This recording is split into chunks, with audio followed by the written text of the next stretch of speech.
antigüedad. El aprendizaje del hombre en su recorrido por la historia a través del tiempo.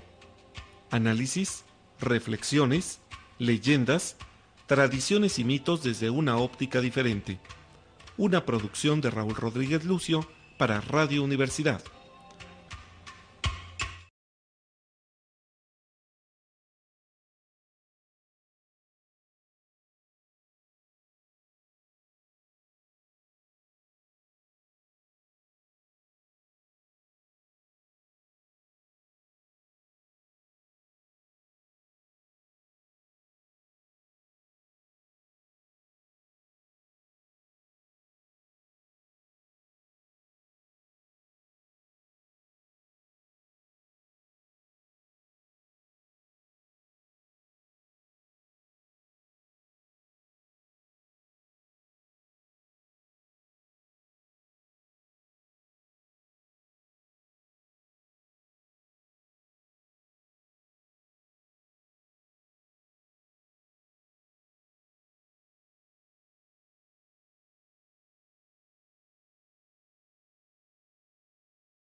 Ecos de la Antigüedad presenta el inicio de nuestra serie diciembre-enero de fin de año que siempre hacemos.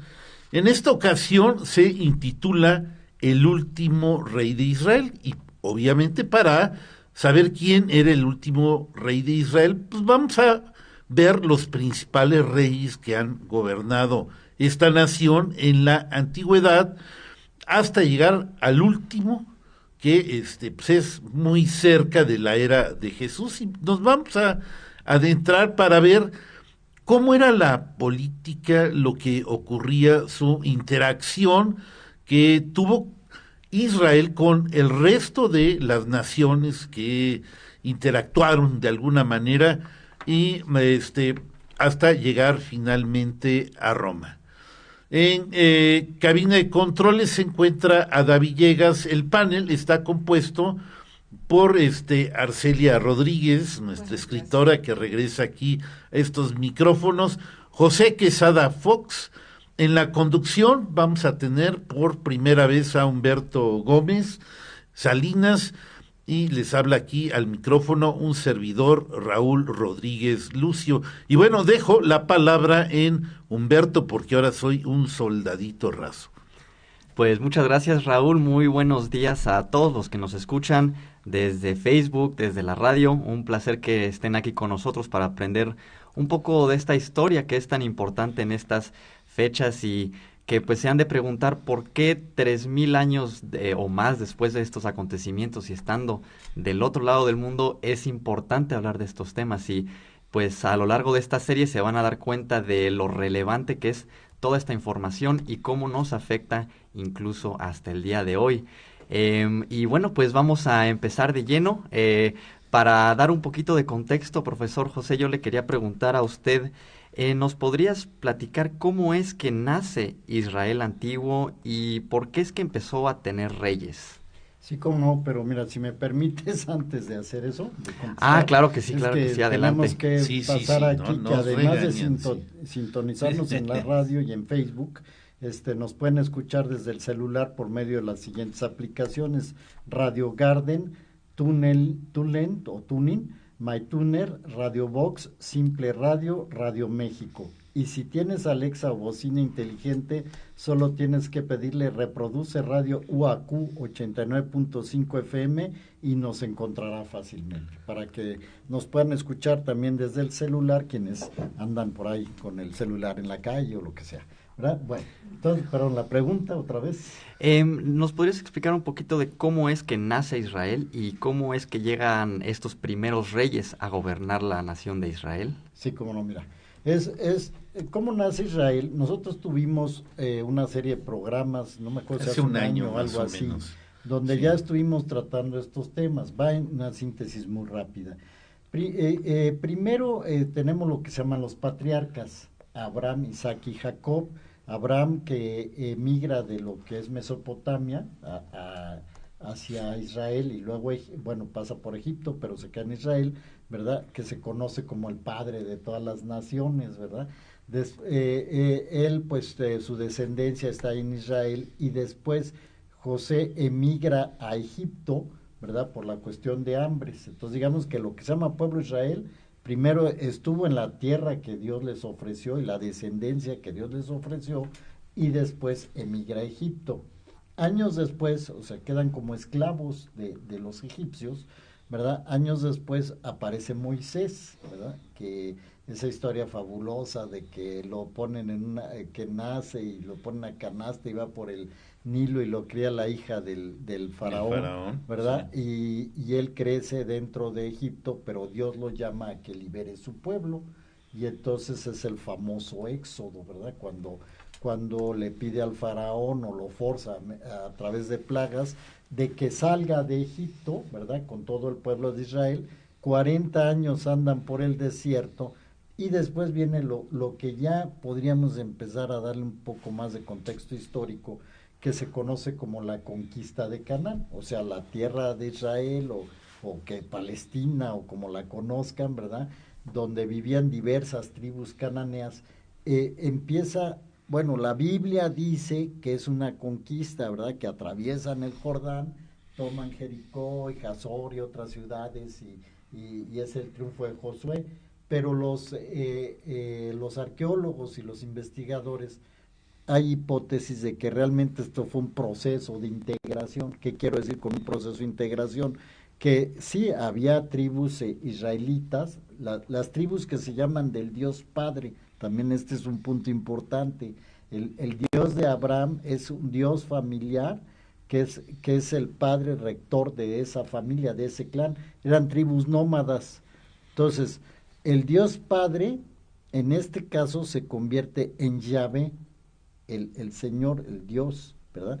Que el innombrable. Entonces, este pueblo que tiene un solo Dios, esa es la diferencia, porque los demás, cada pueblo tenía su Dios o sus dioses, todas estas tribus cananeas, pero este pueblo que se le conocía como el pueblo del Dios, porque nada más tenía un solo Dios y reconocía un solo Dios, va integrándose a los demás pueblos, por así decirlo, los va conquistando. Aquí hay una serie de batallas y conquistas, y por fin logra las tribus israelitas, integrarse como un solo pueblo.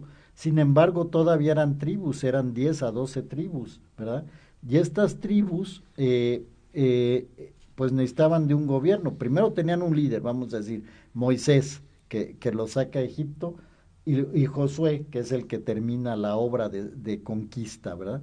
Pero después necesitaban ellos de alguien que los dirigiera, y sale lo que se llaman los jueces. El juez era, pues no como un juez de ahora que juzga delitos, por decirlo así, ¿no? Sino era un líder también del pueblo, que sí juzgaba o llevaba el orden de la sociedad, pero también era gobernante y era guerrero, ¿verdad?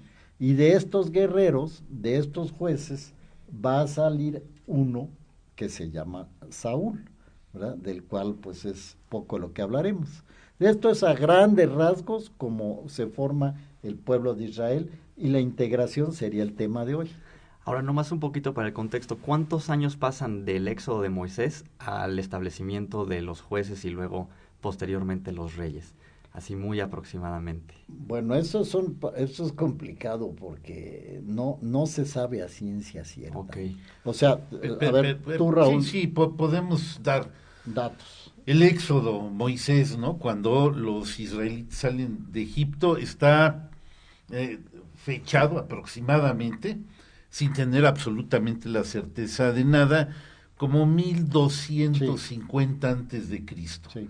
De ahí vienen, cuando llegan a Palestina, pues, inmediatamente empieza esto que es la era de los jueces, porque realmente esa conquista maravillosa que se habla de Josué, pues realmente no existió. Se fueron estableciendo poco a poco, y esos jueces que va diciendo la Biblia, que van ahí, pues son como pequeñas etapas de cómo se van estableciendo en la tierra de el Canaán, y esta era dura aproximadamente unos 200 años. y la era de la monarquía ahí como por el 1040, 1030 antes de Cristo, que es ya cuando viene lo de Saúl. Ok, y Raúl, ¿nos podrías platicar un poquito más cómo es este proceso de por qué piden a un rey y cómo llega Saúl a ese puesto? ¿Cómo es que lo eligen a él como el rey?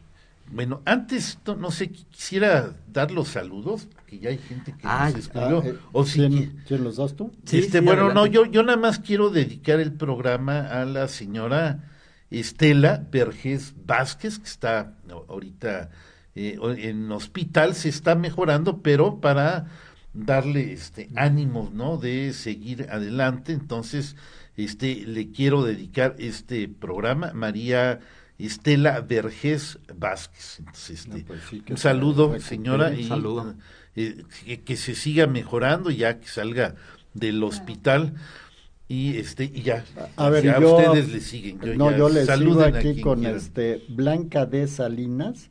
Ella es mi mamá. Pues Hola, mamá. Tu madre está preguntando, esto es Ecos de la Historia, sí es Ecos de la Antigüedad, y aquí está su hijo. Aquí está. Saludos. Saludos, gracias por conectarte.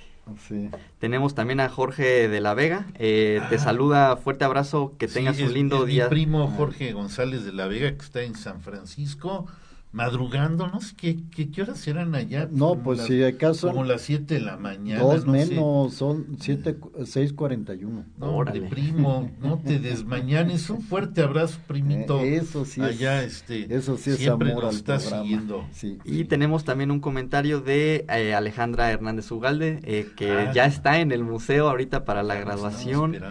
Buen día, ese hermoso panel desde el museo. Los saludo y muchas gracias por compartir este tema tan bonito e interesante. ¿Ya se fue al museo tan rápido? ¿No? Sí, ya está. Nosotros ahorita salimos corriendo para el museo para la graduación del diplomado. Sí. Pues muchas gracias, Ale, por estarnos escuchando. Y pues ahora sí, continuamos. No, falta uno. Ese no se me ha cargado. A ver, alguien. Yo tengo a Alicia Romo.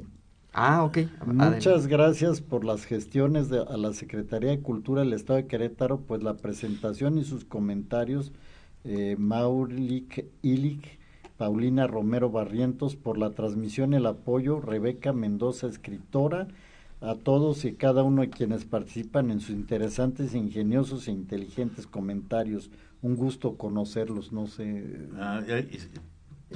No, yo tampoco sé. No sé. Aquí está mi hermana Alejandra Rodríguez Lucio, dice, buenos días, Raúl, y saludos al panel. Saludos. Buenos días, mi estimada Alita. Buenos días. Y la güera Rodríguez, una amiga ahí de Celaya. Hola, Raúl, saludos para el panel desde Celaya. Saludos a Celaya. La güera Rodríguez. La güera Rodríguez, así se apellida Famoso Rodríguez. personaje Arcelia Rodríguez, histórico. Raúl Rodríguez. ¿Crees que así me decían en ponle el un micrófono. tiempo? En algún momento, un jefe que tuve, hace muchos años, así me decía la güera Rodríguez. No me gustaba. Pues no. Sí, la güera. Eso es tema de un cuento, es tema de un cuento. Estaría bueno. Y Blanca de Salinas manda saludos. Ella es mi mamá. Hola, mamá. Bueno, saludos. Ya, ahora sí, ahora sí aquí. regresamos al programa.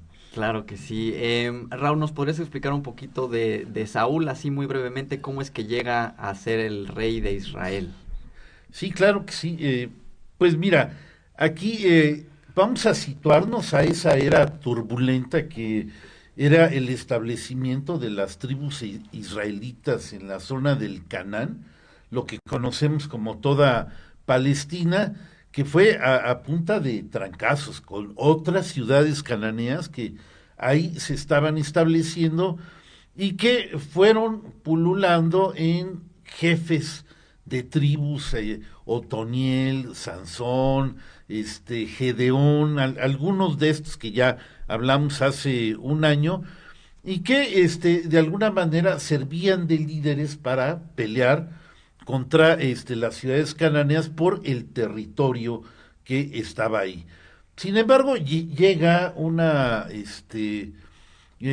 nación que viene como de Grecia, de la zona del Egeo, del Egeo, que son los pueblos del mar, y se estaciona en Palestina y es conocida como los filisteos. estos filisteos sí eran un auténtico problema, puesto que dominaban muy bien el arte de la guerra y empezaron a controlar a las demás naciones cananeas y a derrotar a los israelitas, que ahí se tienen que hacer fuertes, y es el momento en que un juez, Samuel, tú lo platicaste muy bonito, estaba oyendo el programa de hace un año, y ¿por qué no lo platicas? Mejor te la dejo, porque la verdad lo estaba oyendo en YouTube, lo subí a YouTube, y platicaste cómo le dicen a Samuel, oye, despierta, porque tienes que nombrar un rey para que esta nación sobrevenga, pero lo hiciste de una manera así muy la admirable. historia de Samuel, bueno, más bien Samuel es un profeta, ¿verdad? Es bien interesante porque la madre de Samuel se llamaba Ana, y ella va al santuario de Silo a pedir, como todo el mundo iba al santuario de Silo. El santuario de Silo era lo que había antes del templo de Jerusalén, ¿sí? O sea, ahí es donde hacían sacrificios y oración, todo esto había sido inaugurado por Abraham. Ella va ahí, ¿verdad? Y pide, está rezando a Dios para que le dé un hijo, porque era estéril o no había podido tener un hijo. Y entonces el sacerdote que está ahí le dice, pues esta señora está borracha, ¿verdad? Porque la veía así como haciendo muchas expresiones y hablando sola, ¿verdad? Pues estaba rezando ahí. Y entonces se le acerca y le dice, oye, pues tú, pues estás ebria, ¿no? Y le dice, no, yo no estoy ebria, lo que pasa es que le estoy pidiendo a Dios que me conceda este favor. Y entonces ella, pues ya el sacerdote le dice, sí, vas a concebir un hijo. Y dice, si concibo un hijo, se lo voy a entregar al Señor. Y entonces tiene el hijo que se llama Samuel, y al año va y lo entrega al templo, como un consagrado. Entonces, esta es como surge el profeta.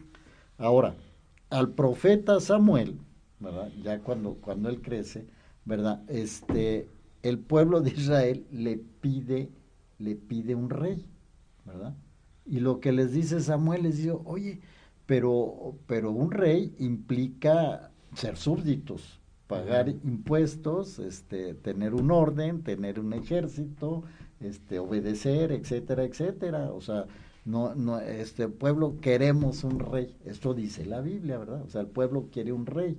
¿Cómo lo podríamos interpretar eso quizás en nuestras categorías actuales? Pues que ante lo que ha dicho Raúl de todas estas fricciones que había principalmente con los filisteos, y que los pueblos uno acá y otro allá, y pues iban tratando de ganar terreno, de tratar de ubicarse, vieron que era necesario un rey, porque pues, otros pueblos tenían reyes, ¿no? Total, el mismo profeta va y le dice a Dios, le dice, oye, pues es que el pueblo está pidiendo un rey, no sabe lo que piden, ¿verdad? Y él dice, pues sí, si eso te piden, eso les das. O sea, esto es la tradición bíblica. Es como, voy a explicar una cosa que es muy importante ante lo que dijo tu mamá, si esto es un programa de historia, si es un programa de historia. Yo me estoy refiriendo a la tradición bíblica. ¿Y por qué lo hablo así? Porque así escribió Israel su historia. Y es lo que tenemos, ¿sí? Como documentos. O sea, en términos de escritura, los documentos, los relatos que tenemos, que también tienen formas literarias, ¿verdad? Esto es lo que nos narran, la interpretación de un pueblo que dice, la primera pregunta que me hiciste, ¿de dónde venimos y cómo nos hicimos? Entonces, ellos, vuelvo a repetir, es el pueblo de Dios que empieza a andar entre filisteos y entre cananeos y amorreos y no sé qué tantas tribus, empieza a andar con un solo Dios y a dominar a los demás pueblos. Entonces, déjame ver dónde está la historia esta que yo traía aquí, que es la que me estás preguntando, Raúl, de cómo... Papelitos. Así es que está... Pues mira, yo la acabo de oír. A ver, ahora dale, que me desmañané, Samuel estaba como oyendo una voz, Samuel, ¿dónde estás? Samuel, ¿dónde estás? Y ¿quién me habla? Y la esposa le dice, te habla Yahvé. Es Yahvé bien. quien te habla, porque no, y para decirle que pues tiene que nombrar un rey. Sí, perdón, es que esa parte, sí, ya, es que eso yo dije, te lo acabo de oír, lo de lo que nombró, sí, dijiste es que hace yo un año. me iba a esto, es como se hace profeta, o sea, estaba consagrado Samuel, pero Samuel está durmiendo y empieza a oír una voz, y entonces se levanta así, como cuando tú estás en la noche, oyes una voz por ahí, ¿quién me habla? Pues dice, nadie te ha hablado, dice la esposa, entonces, es cuando él se da cuenta que Dios le está hablando, ¿verdad? Más bien es con el profeta, no la esposa, es el profeta. O sea, Samuel lo fue a buscar el profeta y él empieza a preguntar, ¿verdad? En esas noches, sueños que se despertaba de una voz, ¿quién me habla? Y el otro le decía, pues yo no, yo estoy durmiendo, ¿verdad? Como 3 veces o no me acuerdo cuántas, hasta que le dice, pues es que es Dios quien te está hablando, ¿verdad? Te está diciendo que tomes el liderazgo. Ahora,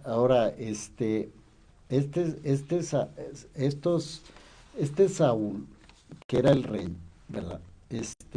¿Qué era antes? Pues era un pastor, ¿verdad, Raúl? ¿Qué era? Un pastor. Un pastor, sí, todos eran así, como todos gente eran de pastores, campo, gente, ¿verdad? humilde, eran un pastor, muy humildes los israelitas. Sí. Muy humildes, pero te digo, tenían esa vocación y se vuelve rey, ¿verdad? Y se vuelve, lo nombran rey. Pero ¿y luego qué pasa? O sea, este rey, Saúl, como quien dice, pues empieza a dar un modo de unión de las 12 tribus que están establecidas ahí en el Canaán. Ahorita no viene como para decir que cuáles son, Judá, Simeón, Leví, son varias, ¿no? Pero se unen en torno a él y empieza a formarse una especie de ejército cuyo principal motivo es tratar primero de luchar contra los recién llegados, que son los filisteos, que están causando mucho problema. Los filisteos están ahora en donde actualmente es la Franja de Gaza, esa era su tierra, ahí se establecieron. Este grupo empieza a interactuar, de ahí vienen en la época de los jueces, la era de Sansón, la historia de Sansón es una guerra en contra de los filisteos, porque todo se desarrolla. Dalila era una princesa filistea que enamora a Sansón, y esos combates son entre israelitas y filisteos, que a final de cuentas entre ellos dos va a quedar el dominio de el Canaán, y el primer comandante en jefe es Saúl, que une a las tropas y todo, empieza derrotando en algunos combates a los filisteos, pero no de manera definitiva. No era tan eficaz como quisiera que fuéramos, hasta que aparecen, digamos, como que no era un personaje que diera la completa unidad y estuviera emocionalmente listo para dirigir a estas 12 tribus de Israel, lo que se empieza a manifestar, según lo narra ahí el Antiguo Testamento, con la aparición de David, que también era un pastorcito, que estaba ahí, que le cantaba a los pies, era su músico, era una persona como muy delicada, quien a final de cuentas va adquiriendo notoriedad, hasta que viene un segundo capítulo en donde le piden a Samuel que unja a otro rey, porque pues no está resultando tan efectivo, y está entrando como en nociones paranoicas en contra de David. Tiene un hijo, Saúl, que se llama Absalón, que se hace amigo de David, y aquí empieza un drama. Y no sé si pudieras narrar lo de ahora Samuel, cómo es que tiene que ungir a David rey, y cómo le dice, no, ¿sabes qué? Me equivoqué, ¿no? Tienes que buscar ahora otro personaje que provoque la unidad, y tiene que ser de la tribu de Jesé, que era, digamos, uno de los israelitas principales que tenía varios hijos, y a los cuales pretendían usar, y David era el más chico, el que estaba cuidando ahí al rebaño, y entonces es ahí donde viene el momento en que Samuel tiene que decidir entre los hijos de Jesé, quién va a ser el siguiente Mesías. No sé si tengas esa... Sí, mira, ese nada más relato rapidísimo, antes de que continuemos, hay unos saludos más que nos mandan aquí en el grupo. Salvador Barbosa Pérez nos manda un saludo, un gusto escucharlos, saludos al panel y nos vemos en la clausura del diplomado. Daniel Herrera nos saluda, nos vemos en un ratito también en el museo. Daniel, claro que sí. Sí, muchas gracias por escucharnos. Sergio Sánchez, buenos días al panel. Los temas que ustedes nos cuentan son tan interesantes y personalmente me ilustro y aprendo. Muchas gracias. Y saludos desde Tustin, California. Ese es el hermano de Gerardo. Órale. Es el hermano de Gerardo. Un placer, mucho gusto. Saludos. Gracias por escucharnos. Saludos, Sergio. Y tenemos mensaje de Luis Reyes. Muy Luis buenos Reyes días. Vázquez, sí. Aquí presente con el interés de siempre. Saludos al panel. Saludos. Y ahora sí, José, por favor, adelante. Ahora sí. Sí, mira, la cuestión esta, lo que pasa es que Saúl empezó a hacer sacrificios y eso no agrada a Dios, porque los sacrificios los hacen los sacerdotes o los profetas. Y entonces, pues Dios, como dijo Raúl, pues dice, ¿sabes qué? Me equivoqué. Eso es lo que dice la Biblia. Ahora, históricamente, ¿cómo lo podemos interpretar? También lo ha dicho Raúl. Los filisteos era un pueblo muy aguerrido y no era fácil de conquistar. Y Saúl no pudo, ¿verdad? Entonces, probablemente eso es lo que motivó, ¿verdad? Que se buscara otro rey, ¿verdad? Y entonces se busca en Belén, la familia de David, ¿verdad? Que en Belén eran, de Efrata. De Efrata. No me acuerdo cuántos hermanos eran, los hermanos de David, sí. Pero el caso es que el profeta el profeta Samuel va con el padre y le dice, oye, necesito ungir, porque el Señor me ha dicho ungir a uno de tus hijos como rey, ¿verdad? Y entonces pues le empiezan a presentar a todos los hijos, desde el mayor, ¿verdad? Que este es el mayor y ese más, y luego, no, pues se dice, a ver el otro y otro. Entonces ya cuando pasan todos, ¿verdad?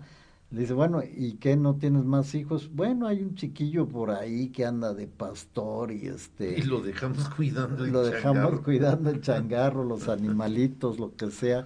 Y no, pues tráiganmelo. Ya se lo traen, ¿verdad? Y él dice, este es. Y entonces lo nombra, lo unge.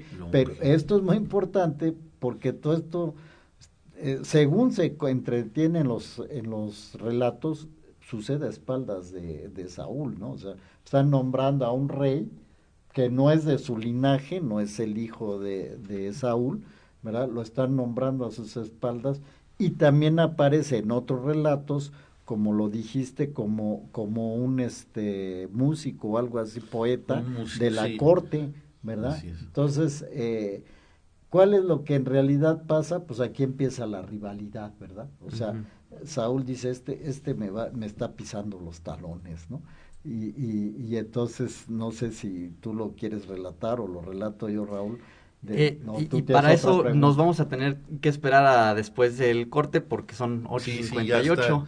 Ya llegamos al corte y ya rematamos, porque luego entra Arcelia.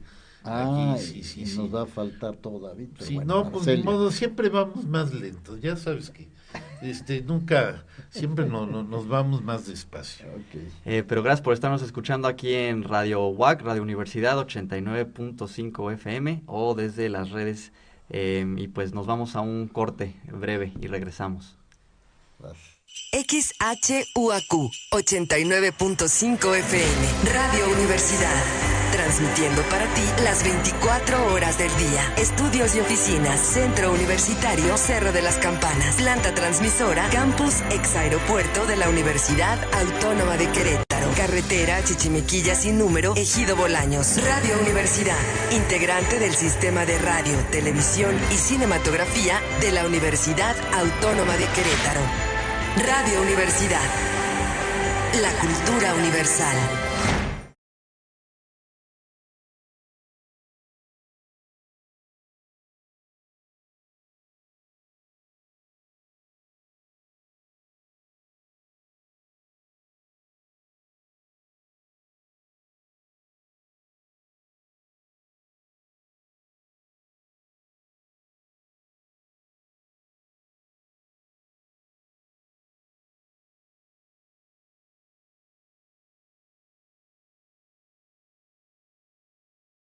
Estamos de regreso aquí en Radio UAQ 89.5 FM, Ecos de la Antigüedad, y vamos a continuar con estos relatos históricos que nos están platicando del nacimiento de Israel y sus primeros reyes. Raúl, nos ibas a platicar un poco del rey David una vez que es elegido. ¿Qué es lo que sucede?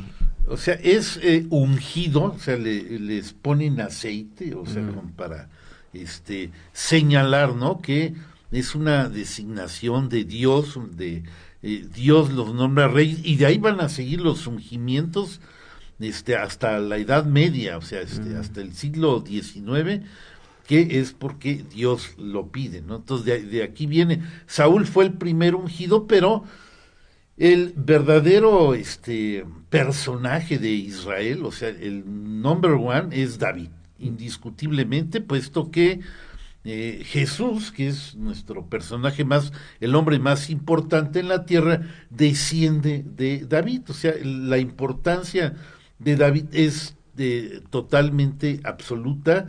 Y es curioso que Jesús nace en Belén, ¿no? Donde nace el rey David. Sí. Bueno, yo quería hacer un comentario, que bueno que lo haces tú.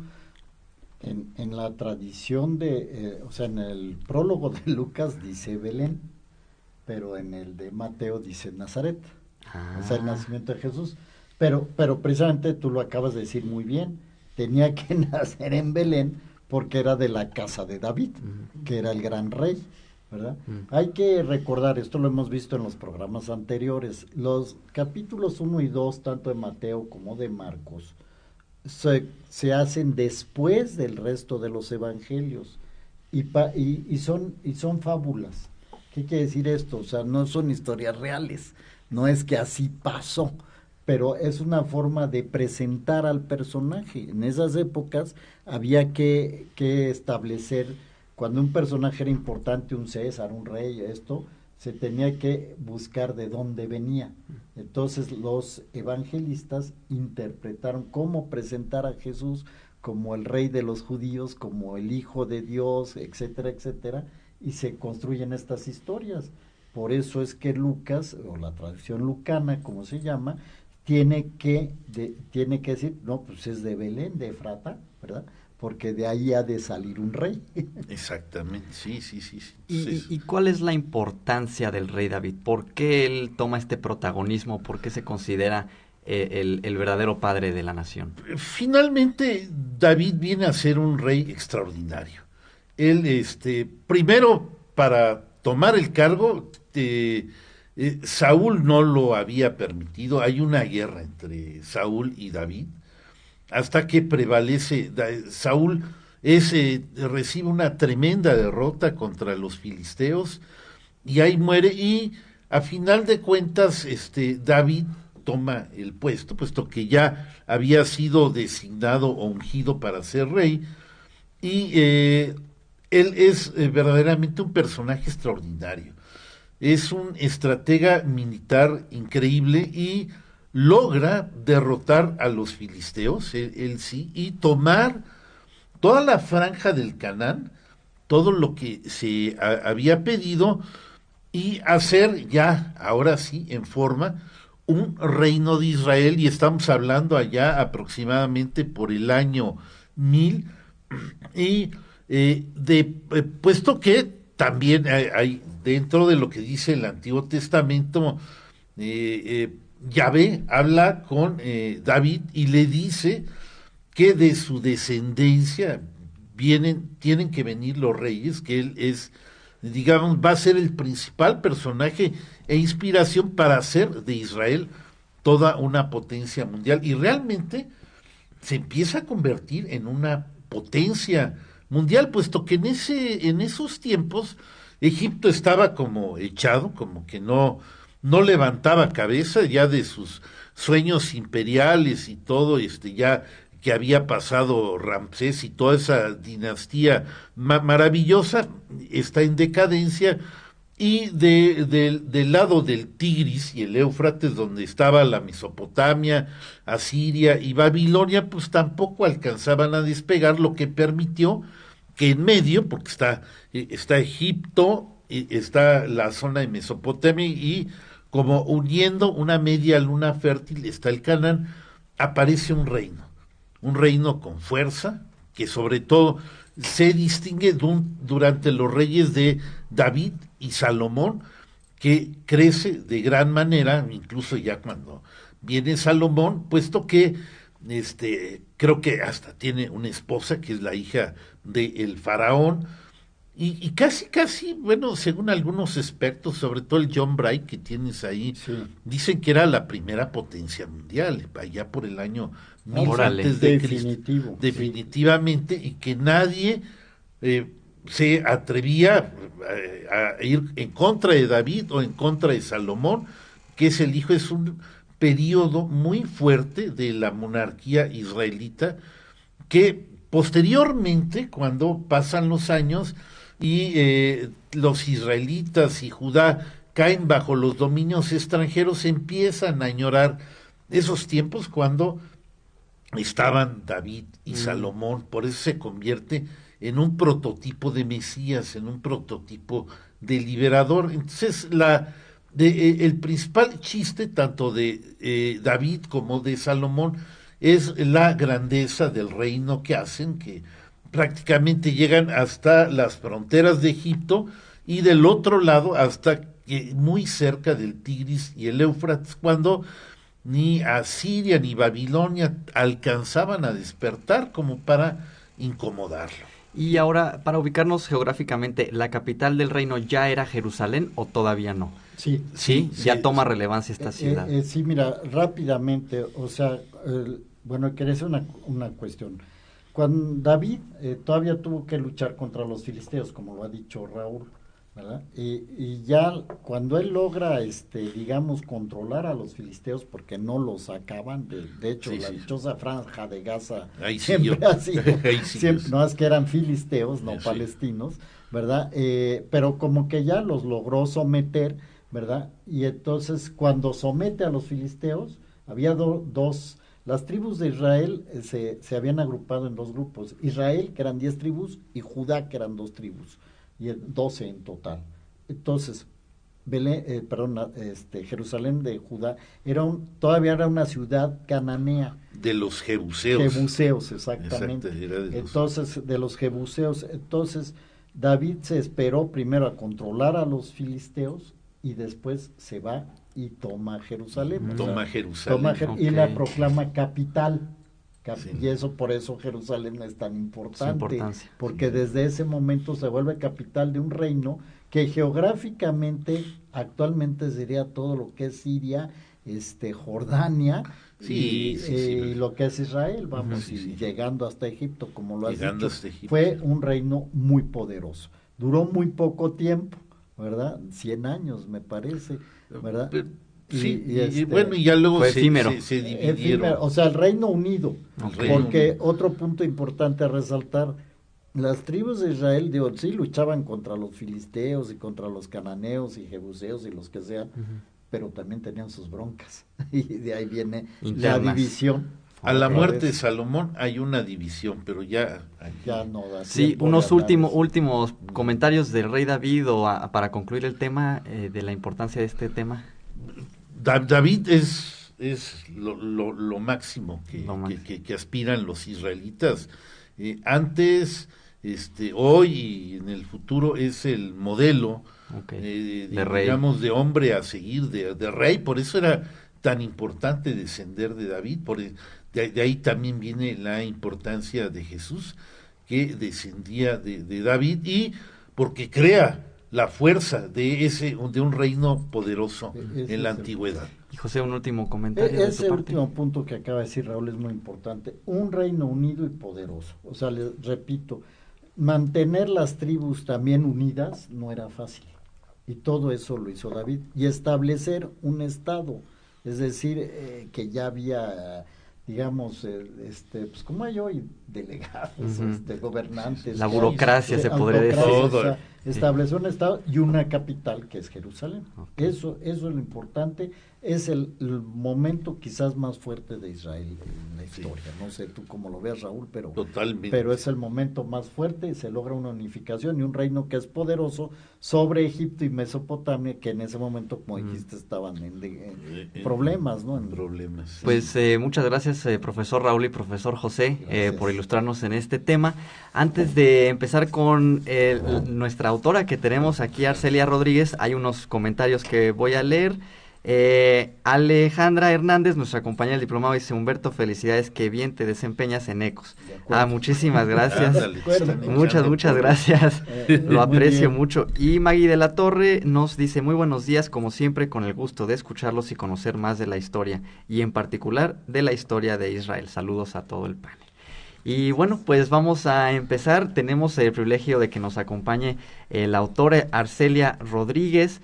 Es escritora, de hecho ha estado con nosotros en otros programas, y hace unas semanas nos platicaste de los subgéneros que existen dentro del cuento, y tengo curiosidad, ¿de qué nos vas a platicar el día de hoy?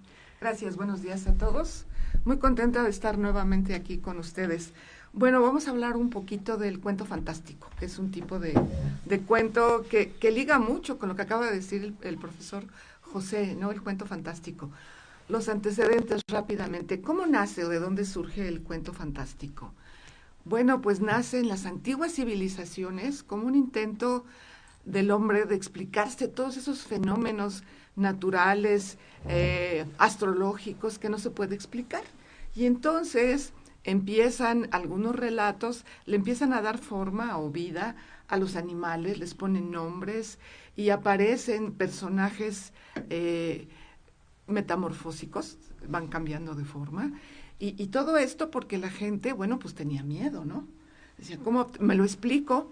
Y entonces de esta forma surgen los mitos, las fábulas, profesor, las leyendas, que se van transmitiendo de forma oral, se lo van platicando, y que con el paso del tiempo esto se va deformando, hasta que después se escribe, ¿no? Pero tenemos historias muy antiguas, ¿no? En el año 2000, 2500, pues está la epopeya en los textos sumerios de Gilgamesh. Gilgamesh, Okay. Sí, exactamente, ¿no? Estamos hablando de 2500 años antes de Cristo, ¿no?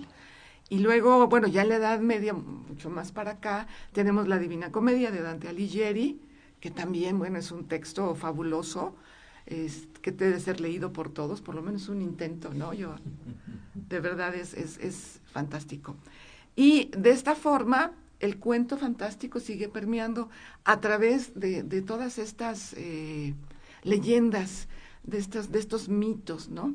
Y va evolucionando en la Europa antigua, de tal forma que en el siglo XVIII, en Alemania aparecen por primera vez, ya en los relatos escritos, las hadas, los duendes, y se va el cuento hacia lo maravilloso, hacia lo bonito, digamos, ¿no? Y aparecen cuentos para niños y demás. Y del otro lado, en Inglaterra, les gusta el terror. Sí. Ajá. Hasta la fecha. Y se va hacia lo horrendo, ¿no? El cuento fantástico. Y tenemos en la actualidad como dos vertientes, dos características debe tener el cuento. No debe de tener, sino hay dos vertientes. El cuento maravilloso, el cuento bonito, en donde hay un final feliz, sobre todo el cuento para niños, ¿no? Y el cuento de terror. Esas dos ramas son hacia las que deriva el cuento fantástico. Pero aquí aparecen seres raros, mitológicos. Están animales como el unicornio, por ejemplo, los dragones. Entre los chinos también hay una gran tradición de cuentos que la mayoría tienen una moraleja. Igual que todas las fábulas muy antiguas, una moraleja para los niños. Se trata de alguna forma de enseñarles algo, ¿no? De que sigan las costumbres y tradiciones de sus pueblos. Ahí es donde nace el cuento fantástico, así rápidamente, ¿no? Y sigue y seguirá habiendo cuento fantástico. Y desde tu punto de vista, ¿cuál es la importancia del cuento fantástico hoy en día? Porque, como comentaste, fue como una manera de tratar de explicar los fenómenos que veíamos a nuestro alrededor. Hoy que, de cierta manera, la ciencia lo responde todo y hay una respuesta para todo. ¿Cuál es la importancia? La ciencia no responde todo. Ok, no, ok. De acuerdo. Y lo digo como científica, ¿eh? Ah, excelente. No, la ciencia responde a ciertas observaciones muy sistematizadas, a ciertas hipótesis, experimentos, las comprueba, se generan teorías y de ahí, bueno, se aplica a la tecnología, ¿no? Que es el conocimiento científico aplicado. El cuento sigue y seguirá existiendo. Dice por ahí un escritor, Adolfo Bioy Cázares, que el género fantástico es tan antiguo como el miedo, ¿sí? Entonces el miedo siempre existe. ¿Cuál es la importancia actualmente? Pues explicarse muchas cosas. Mira, el género de terror también derivó hacia otra rama, que es la ciencia ficción. Y hoy la ciencia ficción se ha ido más, no tanto por los marcianos de la época de Bradbury, por ejemplo, sino hacia la inteligencia artificial. Y puedes encontrar cuentos en este momento fantásticos sobre inteligencia artificial, ¿sí? Entonces, la importancia es dar explicación a muchos fenómenos que no se explican, terremotos, por ejemplo, ¿no? Que se habla por ahí de los HARPs, que sería un tema no de otro programa, sino es otro tema.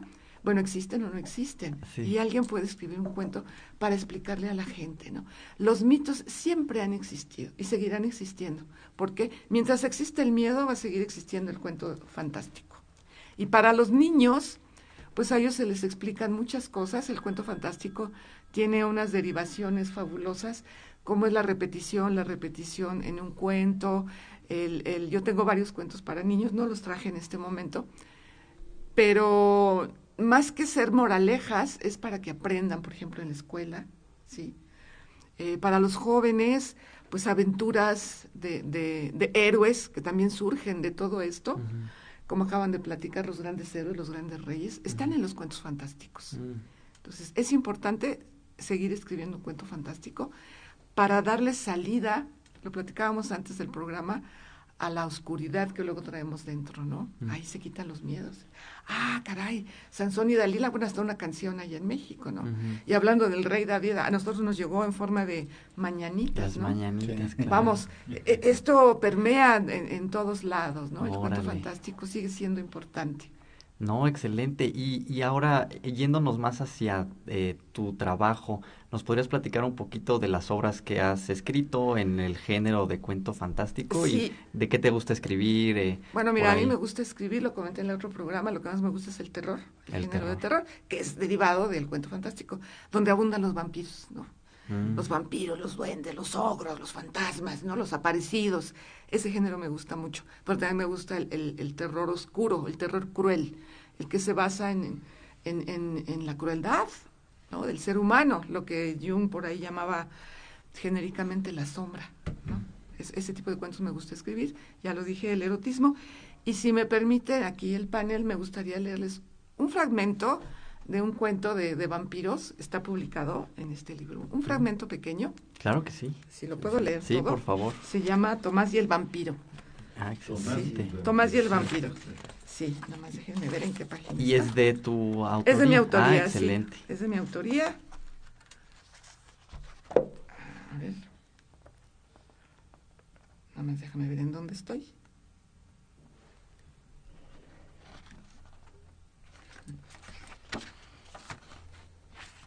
Página 87. Aquí escribí varios cuentos de terror, pero están muy largos. Entonces, este está cortito. Se los voy a leer un pedacito. Claro que sí.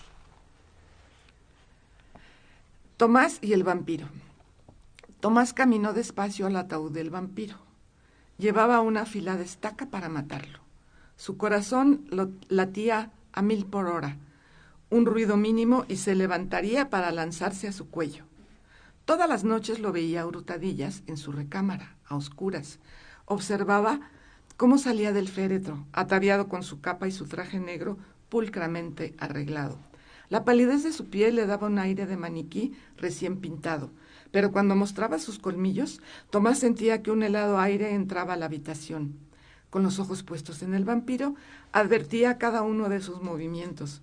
No perdía ningún detalle hasta que éste encontraba a una persona para enterrarle sus filosos colmillos. Entonces, su corazón se paralizaba por el miedo. Casi siempre buscaba mujeres jóvenes a las que seducía con su apostura y arrogancia. Varias veces pensó que la próxima víctima sería él. Desde hacía unas semanas atacaba a niños, hombres adultos, ancianos y jóvenes. Estaba sediento de sangre. No podía permitir que asesinara más niños. No, los niños no, pensó. Se armó de valor. Sudaba copiosamente. Tomó con sus 2 manos la estaca que guardaba en el armario, caminó hacia el ataúd que estaba frente a él. Era la oportunidad que esperaba para hacerlo. Elevó el artilugio hacia el techo, cerró los ojos y empezó a golpear con todas sus fuerzas tratando de enterrarla. No podía hacerlo. Estaba muy duro, era difícil clavarla. De pronto escuchó el estallido de unos cristales. La pantalla de la televisión se había roto. ¡Ah! ¡Órale! Muy buena historia. Un final totalmente inesperado. Así son los cuentos, okay. Con finales inesperados, ¿no? Entonces, no sé, pero se mantiene al lector en un vilo. Entonces, y bueno, siempre hay que salir con un final inesperado. Este es parte de lo que he escrito. Aquí traigo otro que se llama Sobrenatural. No sé si tenga tiempo de leer solamente un fragmento. Tenemos 4 minutitos, adelante. Okay. Sí. Todavía tenemos tiempo. Sí. Sobrenatural.